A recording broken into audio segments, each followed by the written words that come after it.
بسم اللہ الرحمن الرحیم۔ سیرت النبی صلی اللہ علیہ وآلہ وسلم۔ عنوان: نجاشی کے دربار میں۔ اس کے بعد رسول اللہ صلی اللہ علیہ وسلم اور تمام مسلمانوں نے کعبہ کا طواف شروع کیا۔ حضرت عمر رضی اللہ تعالی عنہ آگے آگے تھے۔ مسلمانوں نے کعبے کے گرد نماز ادا کی۔ سب نے بلند آواز سے قرآن کی تلاوت بھی کی، جبکہ اس سے پہلے مسلمان ایسا نہیں کر سکتے تھے۔ اب تمام قریش نے مل کر نبی کریم صلی اللہ علیہ وسلم کو قتل کرنے کا فیصلہ کیا۔ انہوں نے حضرت صلی اللہ علیہ وسلم کے خاندان والوں سے کہا، تم ہم سے دوگنا خون بہا لے لو اور اس کی اجازت دے دو۔ قریش کا کوئی شخص حضرت صلی اللہ علیہ وسلم کو قتل کر دیے تاکہ ہمیں سکون مل جائے اور تمہیں فائدہ پہنچ جائے۔ حضرت صلی اللہ علیہ وآلہ وسلم کے خاندان والوں نے اس تجویز کو ماننے سے انکار کر دیا۔ اس پر قریش نے غصے میں آ کر یہ طے کیا کہ تمام بنو ہاشم اور بنو عبد المطلب کا معاشرتی بائیکاٹ کیا جائے، اور ساتھ ہی انہوں نے طے کیا کہ بنو ہاشم کو بازاروں میں نہ آنے دیا جائے تاکہ وہ کوئی چیز نہ خرید سکے۔ ان سے شادی بیاہ نہ کیا جائے اور نہ ان کے لیے کوئی صلح قبول کی جائے۔ ان کے معاملے میں کوئی نرم دلی نہ اختیار کی جائے، یعنی ان پر کچھ بھی گزرے ان کے لیے دل میں رحم کا جذبہ پیدا نہ ہونے دیا جائے، اور یہ بائیکاٹ اس وقت تک جاری رہنا چاہیے جب تک کہ بنی ہاشم کے لوگ حضرت صلی اللہ علیہ وآلہ وسلم کو قتل کرنے کے لیے قریش کے حوالے نہ کر دیں۔ قریش نے اس معاہدے کے باقاعدہ تحریری لکھی، اس پر پوری طرح عمل کرانے اور اس کا احترام کرانے کے لیے اس کو کعبے میں لٹکا دیا۔ اس معاہدے کے بعد ابو لہب کو چھوڑ کر تمام بنی ہاشم اور بنی عبد المطلب شعیب بن ابی طالب چلے گئے۔ یہ مکہ سے باہر ایک گھاٹی تھی۔ ابو لہب چونکہ قریش کا پکا طرفدار تھا اور آپ صلی اللہ علیہ وآلہ وسلم کا بدترین دشمن بھی تھا، اس لیے اس گھاٹی میں جانے پر مجبور نہ کیا گیا۔ یوں بھی اس نے نبی کریم صلی اللہ علیہ وسلم کے قتل کے منصوبہ میں قریش کا ساتھ دیا تھا، ان کی مخالفت نہیں کی تھی۔ نبی اکرم صلی اللہ علیہ وسلم شعیب بن ابی طالب میں محصور ہو گئے۔ اس وقت آپ صلی اللہ علیہ وآلہ وسلم کی عمر مبارک 46 سال تھی۔ بخاری میں ہے کہ اس گھاٹی میں مسلمانوں نے بہت مشکل اور سخت وقت گزارا۔ قریش کے بائیکاٹ کی وجہ سے انہیں کھانے پینے کی کوئی چیز نہیں ملتی تھی۔ سب لوگ بھوک کی وجہ سے بےحال رہتے تھے، یہاں تک کہ انہوں نے گھاس پھوس اور درختوں کے پتے کھا کر یہ دن گزارے۔ جب بھی مکہ میں باہر سے کوئی قافلہ آتا تو یہ مجبور اور بے کس حضرات وہاں پہنچ جاتے تاکہ ان سے کھانے پینے کی چیزیں خرید لیں، لیکن ساتھ ہی ابو لہب وہاں پہنچ جاتا اور کہتا، لوگو، محمد کے ساتھی اگر تم میں سے کچھ خریدنا چاہیں تو اس چیز کے دام اس قدر بڑھا دو کہ یہ تم سے کچھ خرید نہ سکیں۔ تم لوگ میری حیثیت اور ذمہ داری کو اچھی طرح جانتے ہو۔ چنانچہ وہ تاجر اپنے مال کی قیمت بہت زیادہ بڑھا چڑھا کر بتاتے اور حضرات ناکام ہو کر گھاٹی میں لوٹ آتے۔ وہاں اپنے بچوں کو بھوک اور پیاس سے بلکتا تڑپتا دیکھتے تو آنکھوں میں آنسو آ جاتے۔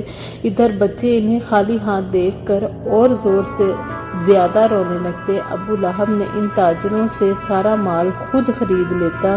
یہاں یہ بات ذہن نشین کر لیں کہ حضرت صلی اللہ علیہ وآلہ وسلم اور ان کے خاندان کے لوگ قریش کے اس معاہدے کے بعد حالات کا رخ دیکھتے ہوئے خود گھاٹی میں چلے آئے تھے۔ یہ بات نہیں کہ قریش مکہ نے انہیں گرفتار کر کے وہاں قید کر دیا تھا۔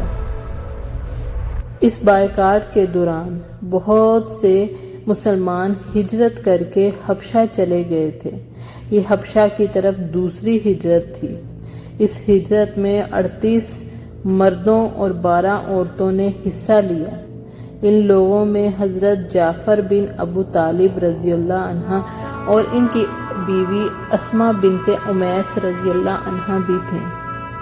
ان میں مقداد بن اسود رضی اللہ عنہ، عبداللہ بن مسعود رضی اللہ عنہ، عبید اللہ بن حجش رضی اللہ عنہ اور اس کی بیوی ام حبیبہ بنت ابو سفیان رضی اللہ عنہ بھی تھیں۔ یہ عبید اللہ بن حجش حبشہ جا کر اسلام سے پھر گیا تھا اور اس نے عیسائی مذہب اختیار کر لیا تھا۔ اسی حالت میں اس کی موت واقع ہوئی۔ اس کی بیوی ام حبیبہ رضی اللہ عنہ اسلام پر رہیں۔ ان سے بعد میں حضرت صلی اللہ علیہ وآلہ وسلم نے نکاح فرمایا۔ ان مسلمانوں کو حبشہ میں بہترین پناہ مل گئی۔ اس بات سے قریش کو اور زیادہ تکلیف ہوئی۔ انہوں نے ان کے پیچھے حضرت عمرو بن عاص رضی اللہ عنہ اور عمارہ بن ولید کو بھیجا تاکہ یہ وہاں جا کر حبشہ کے بادشاہ کو مسلمانوں کے خلاف بھڑکائیں۔ حضرت عمرو بن عاص رضی اللہ عنہ بعد میں مسلمان ہوئے۔ یہ دونوں حبشہ کے بادشاہ نجاشی کے لیے بہت سے تحائف لے کر گئے۔ بادشاہ کو تحائف پیش کیے۔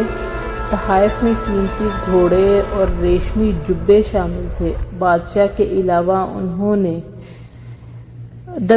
پادریوں اور دوسرے بڑے لوگوں کو بھی تحفے دیے تاکہ وہ سب ان کا ساتھ دیں۔ بادشاہ کے سامنے دونوں نے اسے سجدہ کیا۔ بادشاہ نے انہیں اپنے دائیں بائیں بٹھا لیا۔ اب انہوں نے بادشاہ سے کہا، ہمارے خاندان کے کچھ لوگ آپ کی سرزمین پر آئے ہیں۔ یہ لوگ ہم سے اور ہمارے معبودوں سے بیزار ہو گئے ہیں۔ انہوں نے آپ کا دین بھی اختیار نہیں کیا۔ یہ ایک ایسے دین میں داخل ہو گئے ہیں جس کو نہ ہم جانتے ہیں اور نہ آپ۔ اب ہمیں قریش کے بڑے سرداروں نے آپ کے پاس بھیجا ہے تاکہ آپ ان لوگوں کو ہمارے حوالے کریں۔ یہ سن کر نجاشی نے کہا، وہ لوگ کہاں ہیں؟ انہوں نے کہا، آپ ہی کے ہاں ہیں اور آپ ہی کی سرزمین پر موجود ہیں۔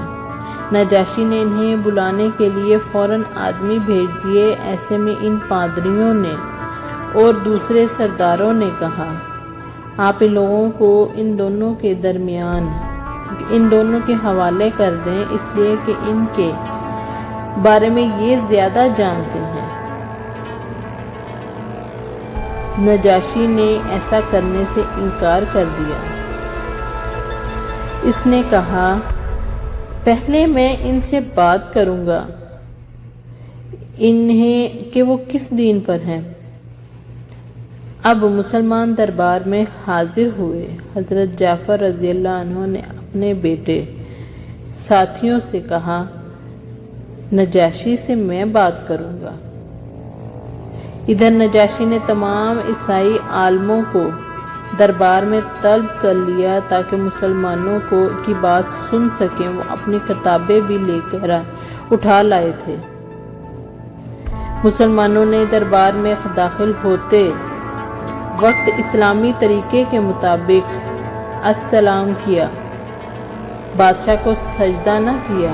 اس پر نجاشی بولا، کیا بات ہے، تم نے مجھے سجدہ کیوں نہیں کیا؟ حضرت جعفر رضی اللہ عنہ فوراً بولے، ہم اللہ کے سوا کسی کو سجدہ نہیں کرتے۔ اللہ تعالیٰ نے ہمارے درمیان ایک رسول بھیجے ہیں اور ہمیں حکم دیا ہے کہ اللہ کے سوا کسی کو سجدہ نہ کرو۔ اللہ کے رسول کی تعلیم کے مطابق ہم نے آپ کو وہی سلام کیا جو جنت والوں کا سلام ہے۔ نجاشی اس بات کو جانتا تھا، اس لیے کہ یہ بات انجیل میں بھی تھی۔ جزاک اللہ خیر۔